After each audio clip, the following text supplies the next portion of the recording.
Good evening, everybody. Glad to see you. Glad you made it tonight. I'm near the travel problems and difficulties that we had last week. I asked one of our ladies if she made her circle tonight like she did last week, and Candace told me she didn't. That was a good story. We're just glad she was safe, but she kind of got over in a person's yard last week and had a lot of activity going on out on Turkey Creek and a lot of other places. Chris Washer, I believe it was, told me that it rained 4.5 inches in about 2 hours. I don't doubt that.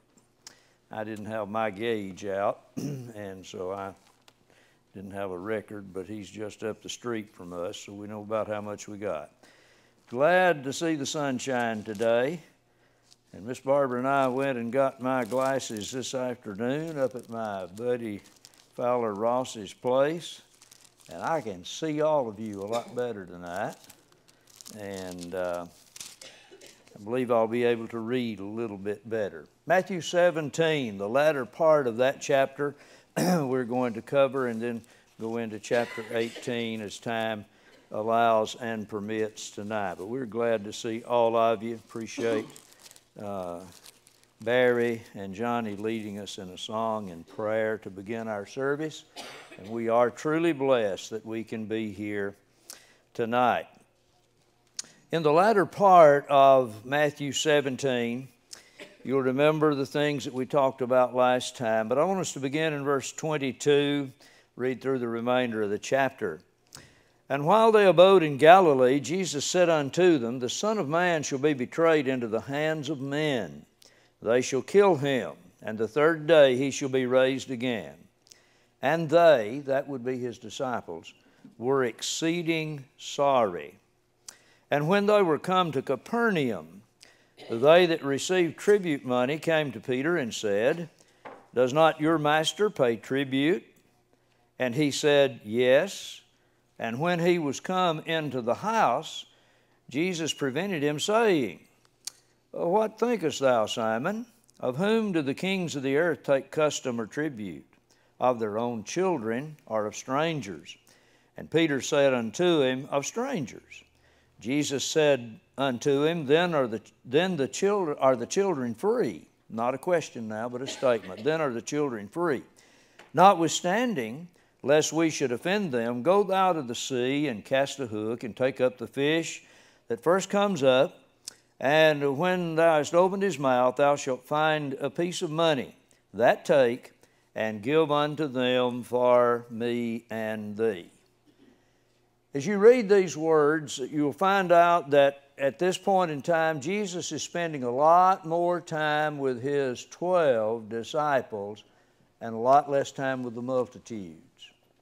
He has been preaching and teaching the multitudes throughout the book. But now, as he nears the end of his life and does not have but that little while that we talked about Sunday night left, he tries to prepare the 12 for what is coming. And you'll notice that when he tells them what's going to happen, they were exceeding sorry, or very sorrowful. You'll notice that he told them he was going to be raised again. He was going to be raised from the dead. But somehow or other that didn't sink in. And we wonder, well, why would they not have understood he was going to be raised from the dead? That ought to have made them happy. But why do we sorrow? We know everybody's going to be raised from the dead, don't we? But we experience sorrow when we lose family, friends, loved ones. It's just part of it. There's something about parting, about separation, that makes us sad. And it made them sad, but perhaps they didn't fully understand. When they heard he was going to be killed, they may have been kind of like we are sometimes. When we hear something like that, we don't hear what immediately follows. And we forget about what was said beforehand. So this was very troubling to them. You'll notice that he may have tried to break the news to them gently, but that's hard to do sometimes. When something is going to have to be said that is that difficult. Jesus, of course, was the Son of Man. And you'll notice that he was to be delivered. The New American Standard Version says. The King James says betrayed. But the New American Standard might be a little bit more accurate there in that Judas would deliver him through the betrayal. I think both words give us a full and complete picture. Judas would betray him. He would be the friend who would betray the Lord.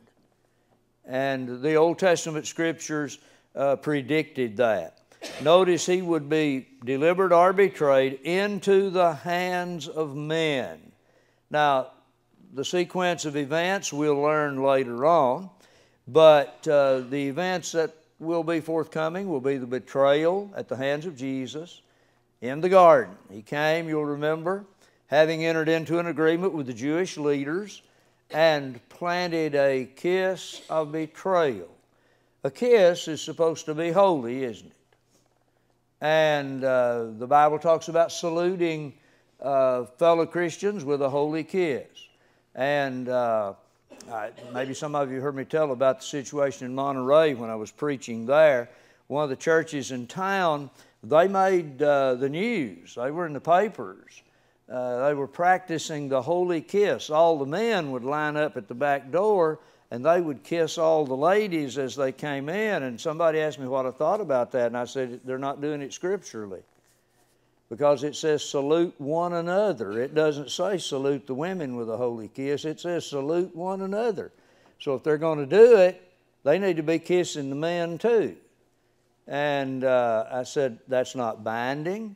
We shake hands today, we greet. Now, Brother J.B. Gaither would indeed kiss ladies on the cheek that he hadn't seen in a long time. He was friends with just nearly everybody in Jackson County. He performed the wedding ceremony for my dad and mom, and when he saw Mom, he probably kissed her on the cheek very lightly, but just that was his way of greeting.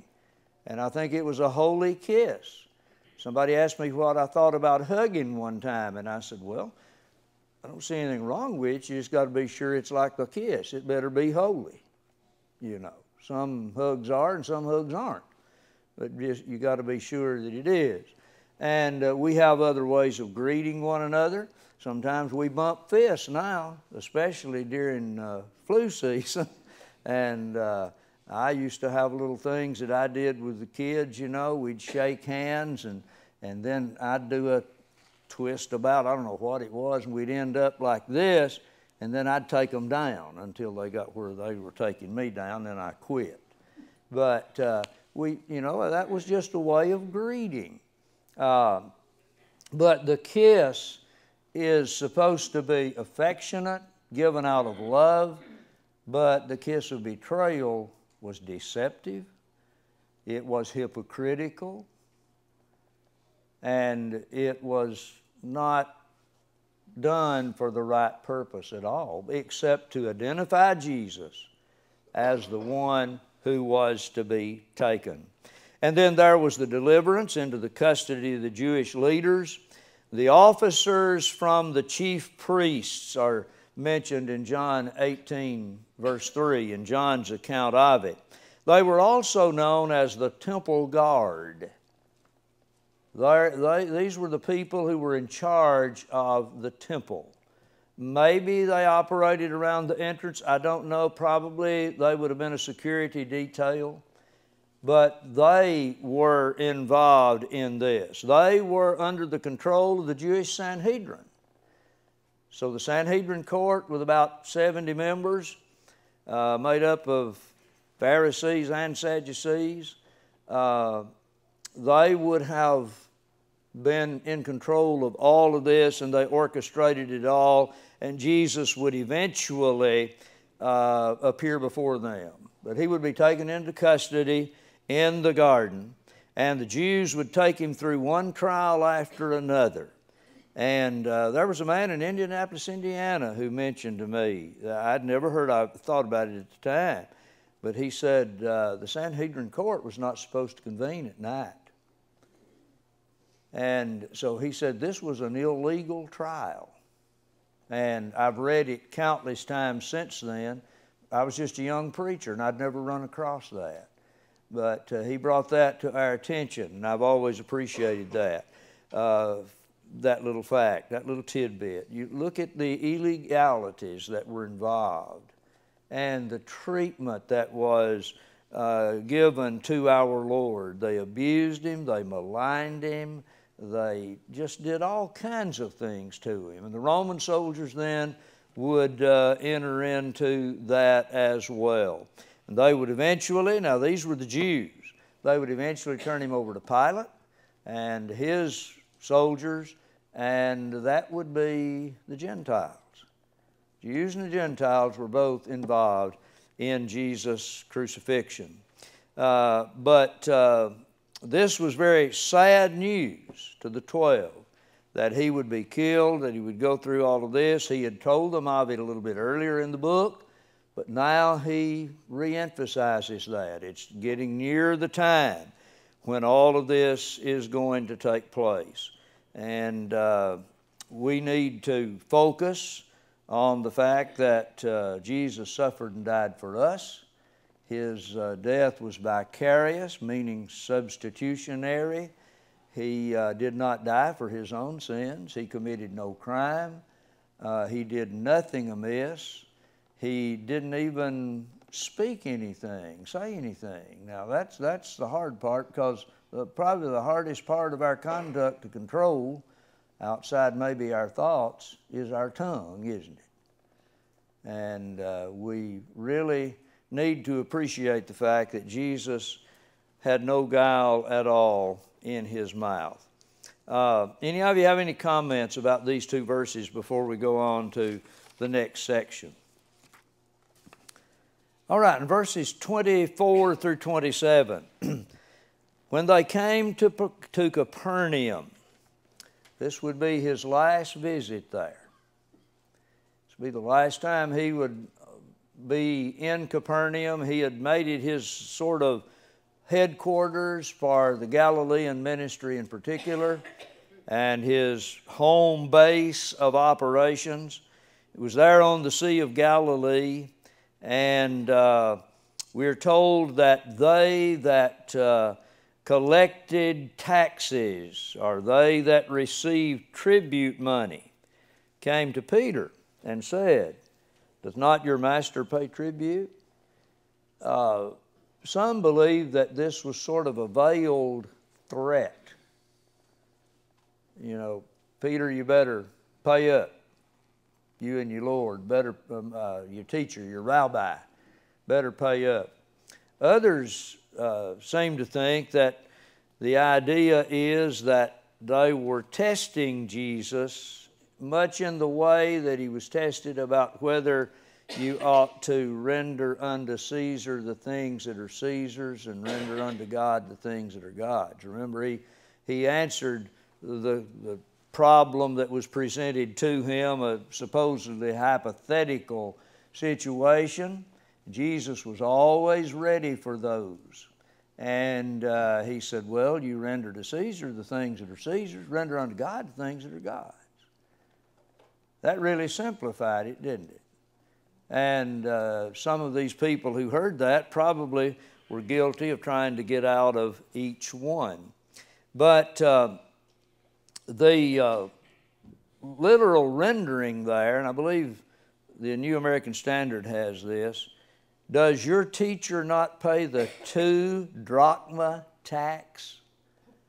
Drachma was a coin that was worth, let me see, maybe a quarter or half of a shekel. And I believe this tax was supposed to be for one person 2 drachmas. That would be like 2 quarters. And then but the coins that were worth 2 drachma were very rarely minted or made, we're told.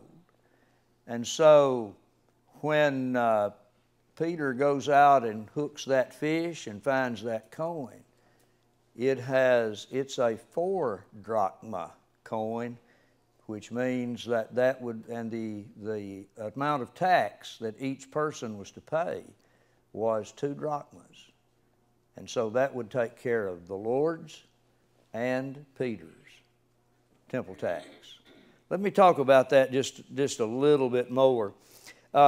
This tax was called the temple tax, and originally it wasn't absolutely required. It wasn't obligatory, but it was a half shekel. And that was originally instituted to take care of the maintenance and the care of the tabernacle back in the Old Testament. And you can read about that in Genesis chapter 30. And some debate whether or not it was done straight through, but most people don't think that it was. In emergency situations, it would be revived and reinstituted. There's a case in 2 Chronicles 24 where it was done, brought back, and in the days of Nehemiah. If you read the book of Nehemiah, you'll find that it was reinstituted then in Nehemiah chapter 10. But by the time of Christ, we're told that this tax was collected every year from all the males 20 years old and upward. So we know that Jesus was above 20, and we can take from this that Peter would have been older than 20 as well. And that's understandable because we found out that he had a mother-in-law, so he was a married man. And some of the Jews didn't get married as early as some Americans did or do, but the average age of marriage in this country is rising, and people are waiting longer to do that. But those who collected this tax were from Jerusalem.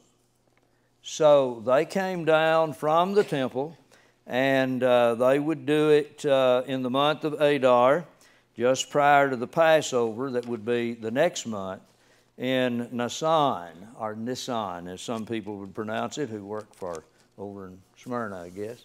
But they would go throughout Israel to collect that tax, and they would collect it outside too, the people that had been dispersed.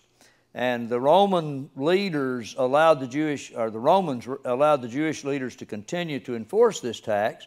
And interestingly, after the destruction of the temple in AD 70, Vespasian required that this tax be continued and that it be used to support a temple in Rome that was dedicated to a Roman god or goddess. So after that time, the Jews didn't care for that tax because it reminded them of what the Romans had done. But notice how many times Peter plays an important role in the events in Matthew. Time and time again, he comes to the surface and to the forefront, and here he is in the middle of this. He is the one who is asked by those collecting the tax if he and his master did pay the tax and so on, or if the master did. That was the exact question. He answered that he did, so from all indications, Peter had seen Jesus do this before and knew that he would do it. The question is arranged in Greek in a way that it encourages an affirmative answer. You know, they knew something about how to get people to say yes. You ever noticed a car salesman, insurance salesman, any kind of salesman? What does he try to do? He tries to keep you saying yes. And there's something about that we need to remember in trying to convert people to Christ. We need to ask them questions that will encourage a yes answer, you know. Do you believe the Bible? Do you accept the Bible as the Word of God?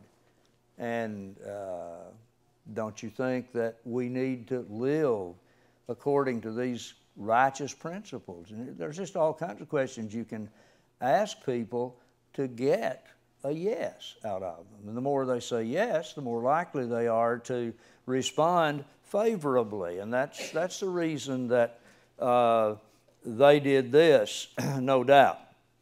But it may have been that these people were trying to show that Jesus was disloyal, that he was disloyal either to the Roman government or he was disloyal to the temple. Either way, they would have him.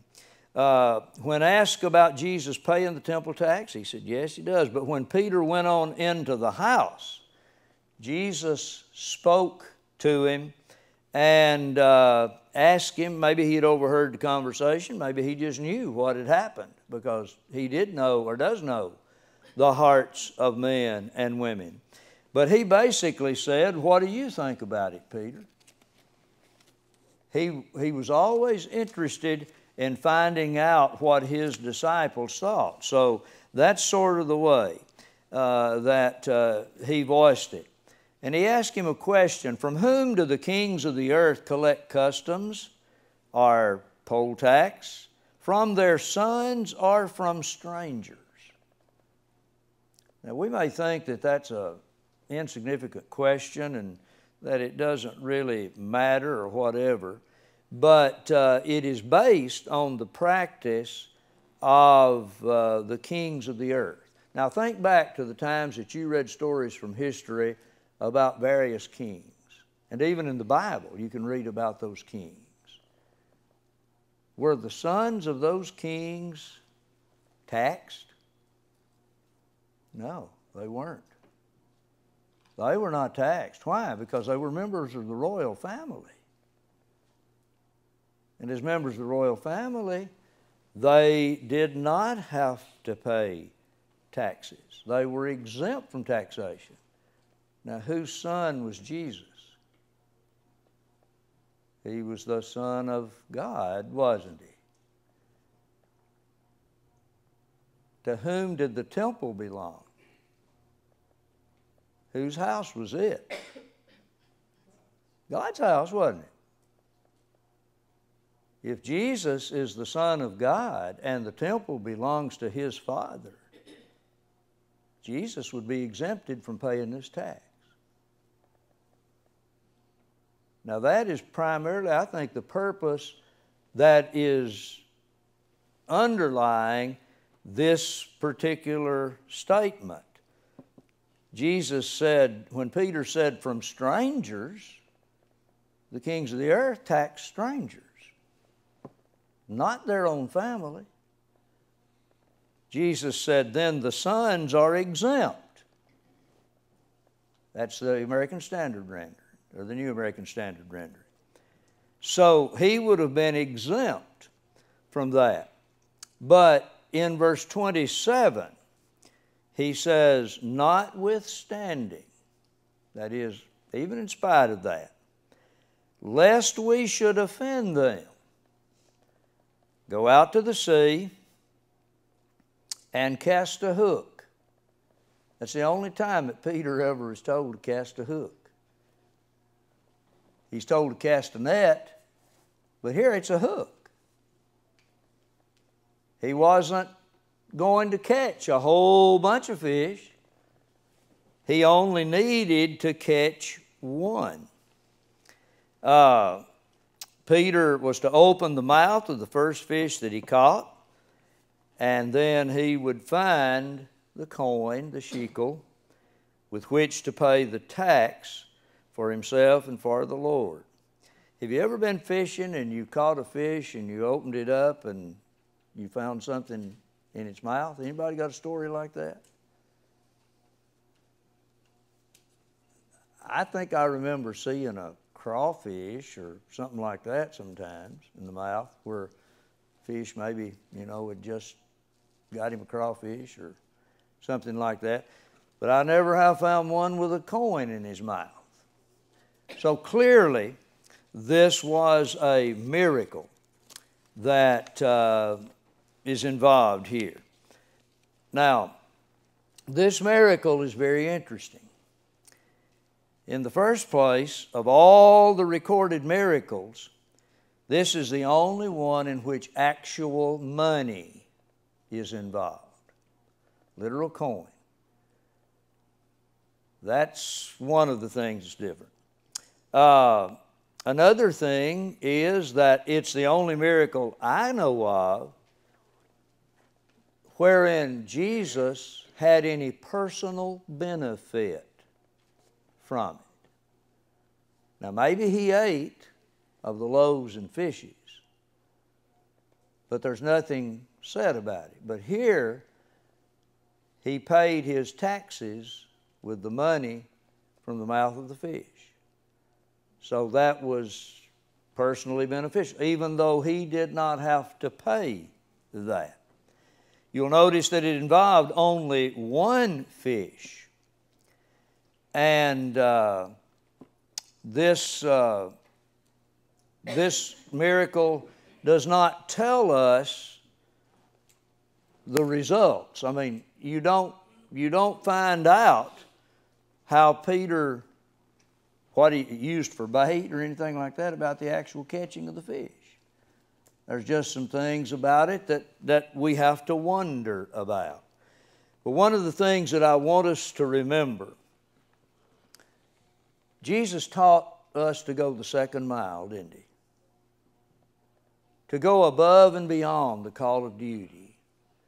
To do more than is expected or demanded of us. Let's just be a people, his followers are to be people who will do that extra. And so many times people today want to know how much, well, maybe they say it like this, how much I got to do. How much I got to do. You know, they're thinking constantly about how little they can do to get by, instead of just doing all that they can, take advantage of every opportunity they can to do good, and realizing all the while that when we do our very best, we're still what? Unprofitable servants, aren't we? So when we serve the Lord to the very best of our ability and go that second mile, we're just doing what we're supposed to do. We don't want any recognition for it. We want the Lord to be given the credit. That's what Christianity is all about. But he went above and beyond. He did something that he didn't have to do in order to keep from offending people. And sometimes, you know, we may become so concerned about our rights and about ourselves that we forget maybe better sometimes to suffer than it is to be honored and glorified, and just do what needs to be done. And so he went above and beyond the call of duty. And when Jesus went to die for our sins, I want you to think about this. He did not refuse to do that, even though he had done nothing amiss. He didn't deserve to die, as we've already seen. And I was thinking about this just a day or two ago. You think about him being nailed to that cross. He was nailed to the cross, but did the nails hold him there? No, they didn't, did they? He could have summoned those legions of angels that he talked about, and they could have come and taken him off. But it was because of his commitment and his dedication to the task at hand, to accomplish that which he was sent here to accomplish, namely making salvation for all of us possible. That's what he was doing. He didn't go because he was forced to go. He didn't go because he was made to go. He went because he loved sinful men. and wanted to make redemption from sin available to all of us. But this miracle reminds us of God's provision for His people, but it also reminds us of the fact that Jesus was willing to do something that He didn't necessarily have to do in order to make a point and in order to be a good example for others. Any of you have any comments? All right. God does provide for His own, and let's always remember that. Appreciate you being here tonight, being a good audience as always, and we hope that you'll come back next Wednesday night, Lord willing.